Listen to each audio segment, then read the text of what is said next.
Então, senhores, como a gente vinha falando, né, já dando aqui continuidade ao nosso bloco 3, né, para finalizar a nossa aula de hoje, com essa mudança que teve lá no artigo 12, né, onde foi acrescentado o preferencialmente, até como modo de resguardar a igualdade material e não formal na lista de processos que ele estava aguardando sentença, né, de sentença ou até mesmo um acórdão, também houve uma modificação no artigo 153, né? Vamos aqui na tela para a gente acompanhar. Por simetria, também foi alterado o artigo 153, que passou a dispor que o escrivão ou chefe de secretaria atenderá preferencialmente à ordem cronológica de recebimento para a publicação e efetivação dos procedimentos judiciais.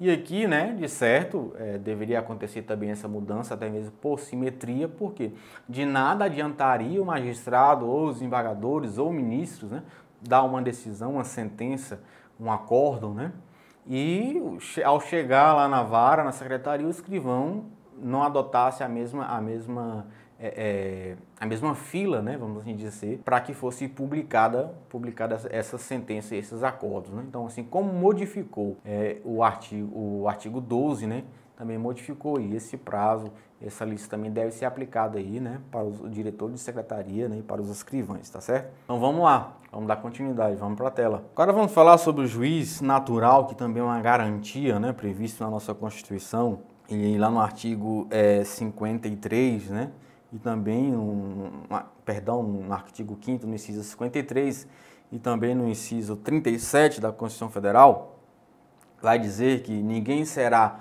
processado nem sentenciado, né, senão pela autoridade competente, né? E já no segundo vai complementar dizendo que não haverá juízo ou tribunal de exceção. Então, pessoal, o juízo natural ele vai resguardar, né, que esse indivíduo ele tem aí, né, que ele tem um processo julgado por um órgão competente que passou por uma investidura, né, provas de títulos, e também que seja julgado por um órgão já pré-estabelecido, por normas pré-estabelecidas e não criadas apenas para aquele julgamento específico, né? Vamos aqui na tela acompanhar.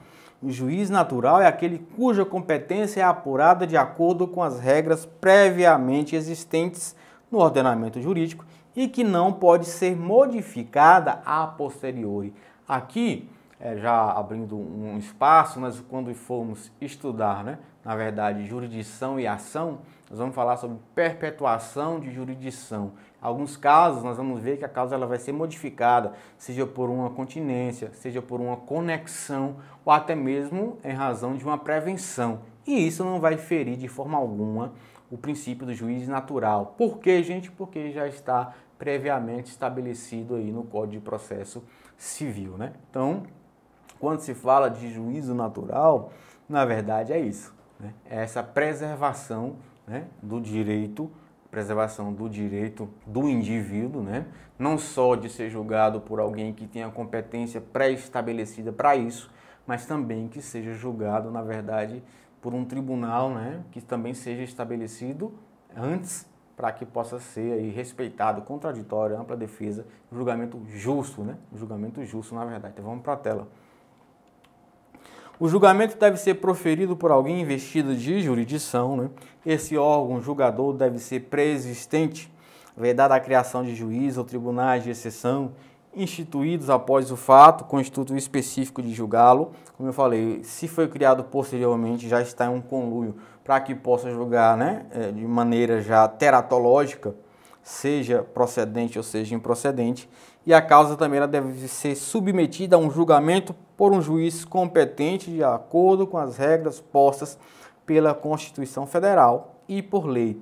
Como falei, tem exceções em caso de continência, em caso de prevenção, né? Em caso que o próprio Código de Processo Civil vai trazer aí essa diferenciação, né? Muito se discutiu quando se criou varas especializadas, se isso feria ou não o juízo natural, né?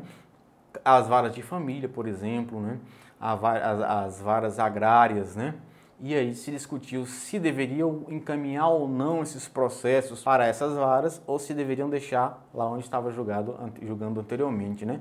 Se seria constitucional ou não, até por ferir esse princípio, em tese, ferir o princípio do juízo natural. Mas chegou à conclusão que não, né? Na verdade, Em alguns casos, esses processos serão de fato encaminhados a essa vara especializada e em outros casos, a própria lei que vai dizer isso, que o processo ele deve terminar onde ele está, né? E só os próximos processos deverão ser encaminhados para essa vara especializada.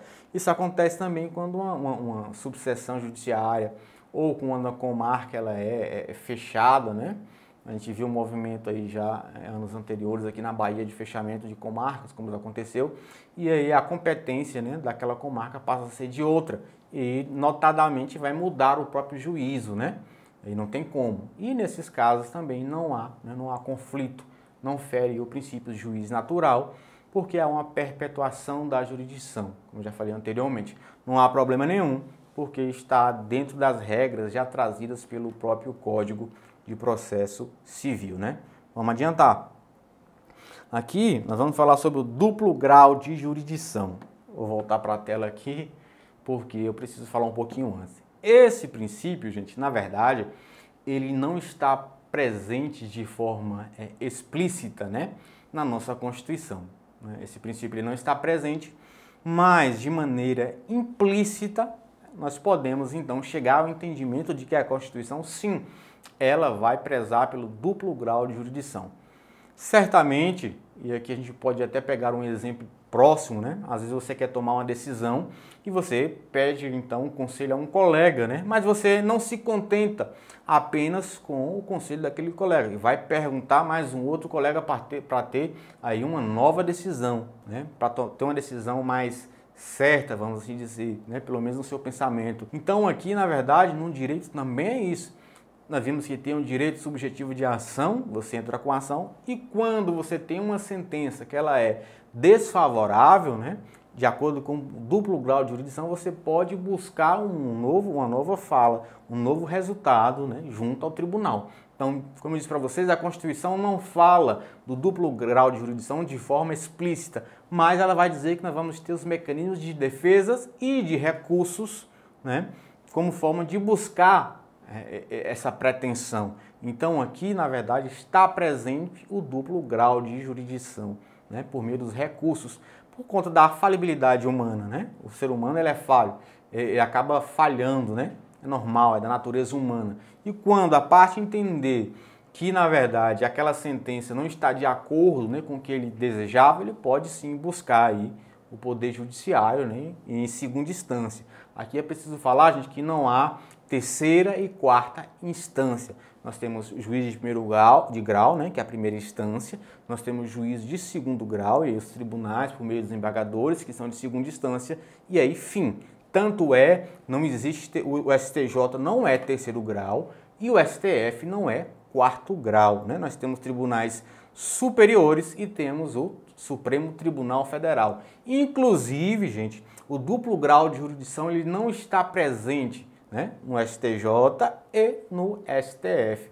Por quê? Porque, na verdade, essas ações que não são lá originárias e que vêm lá da entrância, né, do inicial, vamos assim dizer, do processo lá no primeiro grau, quando se chega no tribunal, não há possibilidade mais de recorrer e discutir matérias que não, porque no caso do STJ, só quando haver um conflito aí com a legislação federal. E no caso do STF, só quando tiver um conflito com a legislação constitucional. Então aqui não há mais o duplo grau de jurisdição, né? Aqui, na verdade, é só discussão se for contrário a uma lei federal e no âmbito do STF, só discussão aí se for algo, né, constitucional, né? Mas não há mais essa possibilidade de discutir de forma variada, né? Inclusive, se chega ao STF por meio de recurso especial e se chega ao Supremo Tribunal Federal por meio de recurso, né, extraordinário. Então vamos lá para a tela. Uma leitura atenta do texto constitucional mostra que não há nenhum dispositivo que consagre de maneira expressa o duplo grau de jurisdição em todos os processos. O que se pode dizer, no entanto, é que a Constituição Federal, ao criar juízos e tribunais, aos quais compete, entre outras coisas, julgar recursos contra decisões de primeiro grau, estabeleceu um sistema em que normalmente é o duplo grau, né, e que serve para promover o controle dos atos judiciais quando houver inconformismo das partes, mas inúmeros exemplos em que não há duplo grau e que nem por isso padecem do vício de inconstitucionalidade. Como já falei para vocês, as causas que são de competência, né, originária do STF, bem como lá no artigo 1013, parágrafo 3º também do CPC, em que havendo uma apelação contra a sentença que julgou o processo extinto sem resolução de mérito, o tribunal, encontrando nos autos todos os elementos necessários à sua convicção, poderá promover o julgamento de mérito. Aqui vamos na tela para explicar um pouquinho para vocês sobre esse artigo 1013, no parágrafo 3º, vai dizer o seguinte: às vezes, lembra quando nós falamos do julgamento de plano, no julgamento de improcedência de plano, né? Nós falamos que não há citação, né, em regra, do réu, mas quando o autor ele recorre, vai abrir espaço para que o réu apresente aí. O autor ele recorre, apresenta a sua apelação, né, apresentando as suas razões de apelação, e o réu vai apresentar aí as suas contrarrazões. Esse processo ele sobe, né, na verdade, para o tribunal para julgar. E lá chegando, caso o tribunal entenda que a sentença, né, ela deva ser reformada, o próprio tribunal, entendendo que a causa esteja madura, ele mesmo pode dar essa decisão aí, ele vai dar essa decisão no lugar do juiz, né, vai modificar e dar essa decisão no lugar do juiz, e em tese não caberia, na verdade, não há mais duplo grau de jurisdição, como eu falei, porque o próximo passo já seria o quê? STJ. E só se chega ao STJ nessas causas que originam lá na primeira instância, só se chega por meio de RESP, né? Então, como eu disse, não há duplo grau de jurisdição. Então, na verdade, é até uma exceção, né? Quando a causa, então, é madura e o tribunal substitui o juiz inicial, dando essa decisão, revogando a decisão do juiz que reconheceu a improcedência de plano, né? O próximo recurso aí já seria para o STJ, porque a decisão foi do tribunal, né, em que pese ser a primeira decisão no processo. O juiz substitui a decisão do juiz inicial. E aí, né, a doutrina vai chamar de causa madura, é por isso que o tribunal julga, né? Não caberá mais um recurso de forma ampla para o Tribunal Superior. E aí, entende-se, na verdade, que também não há aí o duplo grau de jurisdição, né? Então vamos adiantar, vamos falar de publicidade dos atos processuais. Vem expressamente garantido em 2 artigos da Constituição Federal, no artigo 5º, né, inciso 60, a lei só poderá restringir a publicidade dos atos processuais quando a defesa da intimidade ou interesse social o exigirem. E lá no artigo 93, inciso 10, também da Constituição Federal, vai dizer que as decisões administrativas dos tribunais serão motivadas em exceção pública, né? Como nós já falamos aqui diversas vezes, o CPC buscou trazer para a própria Constituição diversos artigos que estão, né, na Constituição e vai se aplicar também no Código de Processo Civil. O artigo 11 vai transcrever o que diz a Constituição. Todos os julgamentos dos órgãos do Poder Judiciário serão públicos e fundamentadas todas as decisões sob pena de nulidade. Então veja bem, gente, aqui na verdade o princípio da publicidade é um controle, né? Até mesmo nos atos administrativos temos essa possibilidade de controlar. Justamente também esse princípio ele é aplicado com base no princípio do direito de ação, né? Subjetivo de ação, o direito da inafastabilidade, né? Da análise do poder judiciário como forma de controle. A administração ela faz a sua autotutela, né? Mas o judiciário também pode sim averiguar. E aqui necessita dessa publicidade, né? Se é algo público, o interesse público ele deve preponderar, né? Ele vai preponderar nesses casos. E como todo direito ele traz as suas exceções, né? Nos casos aí, para resguardar a intimidade das partes, ou também, né, para resguardar a segurança nacional, né, na verdade, haverá uma exceção e isso vai ser decretado um sigilo, né, um sigilo judicial, né, e nem todo mundo vai poder ter acesso a esse processo, somente as partes, os advogados e o juiz. Lembrando que, gente, isso aqui é uma faculdade, apesar da lei trazer esses conceitos, o juiz, no caso concreto, ele pode também decretar esse sigilo, né, que pode ser requerido pelas partes, até mesmo pelo Ministério Público, quando, né, presente no processo, seja como parte ou seja, como fiscal da lei, né? Então, além desses casos de intimidade das partes e também no caso de segurança, né? O juiz, ao perceber que o processo ele é um processo mais, vamos dizer, importante, né? E que traz aí valores altos, né? Algo nesse sentido, pode limitar essas decisões, né? Simplesmente pelas partes e até advogados, procuradores, né? Então vamos dar continuidade. O CPC regulamenta no artigo 189 quais as causas que correrão em segredo de justiça, né? Em que o exigir o interesse público ou social, vai estar lá no artigo 189, inciso 1º, né? Em que constem dados protegidos pelo direito constitucional à intimidade, no artigo 189, 3º também, né? E que versem sobre a arbitragem, inclusive sobre o cumprimento de carta arbitral, desde que a confidencialidade estipulada na arbitragem seja comprovada perante o juízo, né? Aqui a gente precisa, mais uma vez, fazer esse adendo, né? Sempre que o interesse público assim manifestar e assim dar a entender, será decretado o sigilo judicial desse processo, como eu falei, e apenas as partes terão acesso, né?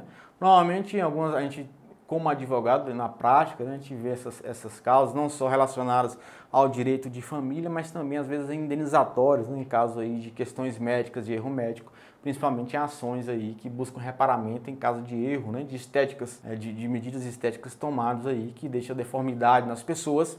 Esse processo, então, com meio de prova, se utiliza de fotografias, né, que poderiam colocar a pessoa em situação de constrangimento.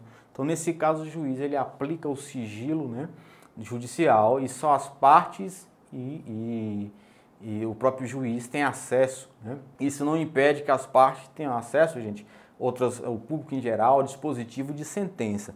Isso é somente acesso, quando fala em sigilo, na verdade, para que não possa identificar as partes envolvidas no processo e também não tenha acesso a vídeos, né, a fotos, a provas que estejam ali, que possam constranger, seja o autor, né, seja o próprio réu. Quando se fala da confidencialidade na arbitragem, nós vamos ver lá na frente, a justiça arbitral, né, ela traz uma cláusula de compromisso em que as partes elas se comprometem a participar, a fazer a resolução do conflito por meio da arbitragem, e lá pode vir essa cláusula de confidencialidade. Se estiver presente aí, né, no compromisso arbitral, essa cláusula de confidencialidade, o juiz vai analisar e poderá decretar, né?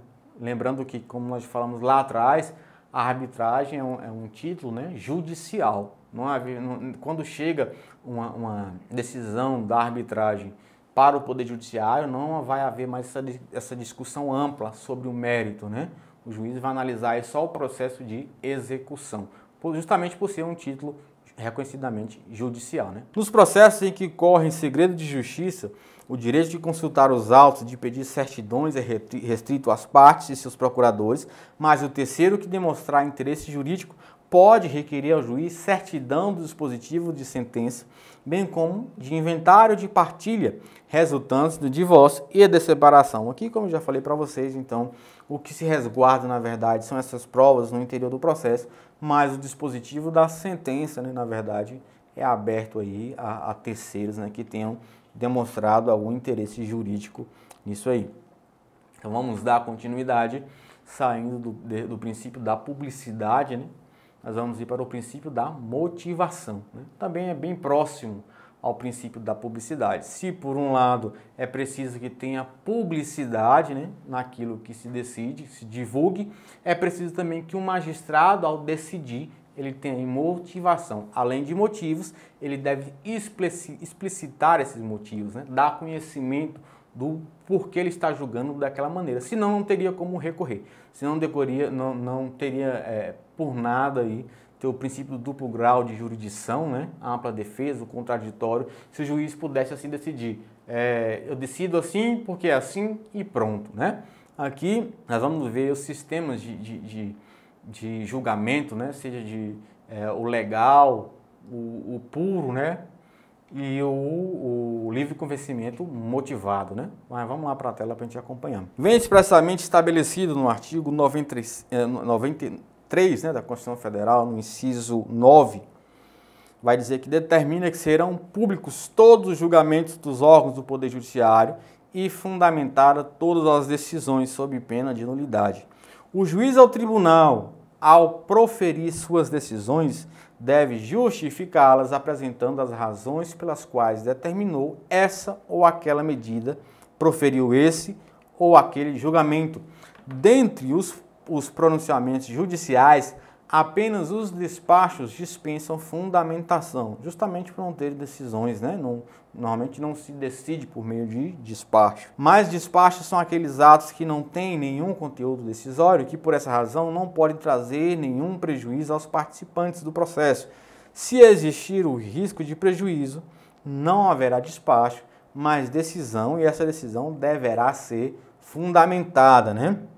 Inclusive, o CPC ele vai dizer que, lá no artigo 489, no parágrafo 1º, né, que ele estabelece que não se considera fundamentada as decisões judiciais, né? Então, senhores, aqui nesse princípio da motivação, né, a gente precisa, nós vamos acabar finalizando já os princípios constitucionais, processuais ou processuais constitucionais, ou seja, aqueles que estão presentes, né, também na Constituição, e a motivação, né, é esse último princípio, que é o princípio, na verdade, que as decisões devem ser motivadas, né? Isso mesmo, para garantir aí o duplo grau, para garantir o contraditório, a ampla defesa, né? Os mecanismos de defesa, na verdade, para que se tenha, ao final, uma decisão justa. Aqui a doutrina criou 3 sistemas, né, de avaliação da prova. Primeiro, o sistema de valoração legal, em que as provas elas deveriam ser, na verdade, ter um valor. Tal prova vale mais do que tal prova, essa prova vale menos do que outra. Esse mecanismo ele é exceção, né? Nós vamos ver isso aqui simplesmente quando se trata de prova de imóvel, por exemplo, que vai dizer que o título, né, registrado em cartório é o que vai comprovar a propriedade. Então, há ali uma valoração de prova, né? Esse sistema ele não é tratado no Brasil como regra, é exceção, mas ele ainda existe. Segundo seria da livre, né, convicção do juiz. O juiz decidir aí da maneira que ele bem quiser, sem precisar aí de expor seus fundamentos. Certamente esse não foi adotado aqui no Brasil, né? Aqui no Brasil nós adotamos o livre convencimento motivado. O juiz ele pode até decidir e como quiser, mas ele deve fundamentar a sua decisão, né? Inclusive o próprio CPC vai dizer que decisões que não são fundamentadas, elas são nulas, né? Não há nenhum problema do juiz a referenciar aí as súmulas vinculantes, né? Fazer uma decisão mais sucinta por conta de súmula vinculante, até julgamento de recursos repetitivos, pegar decisões aí, fundamentações, né? Parte delas de outros processos, principalmente quando se trata, aí, como eu disse, de casos repetidos, mas ele é livre para decidir, mas ele deve, então, motivar, né? Então, assim, continuaremos na próxima aula aqui, na verdade, para tratar dos princípios processuais que estão presentes, né, no próprio Código de Processo Civil, mas vamos deixar para a próxima aula, porque aqui a gente finaliza, né, a parte que está presente na Constituição Federal, tá certo? Então tem aí, né, um bom estudo, estou sempre à disposição de vocês, já passei lá no início as redes sociais, né, seja por meio do canal do YouTube e seja também por meio do próprio Instagram, né? Além do AVA, né? Nessa segunda-feira eu já estou lá durante um período para tirar as dúvidas, né, pertinentes de vocês aí, tá certo? Então, muito obrigado, agradeço pela atenção. Então, até mais.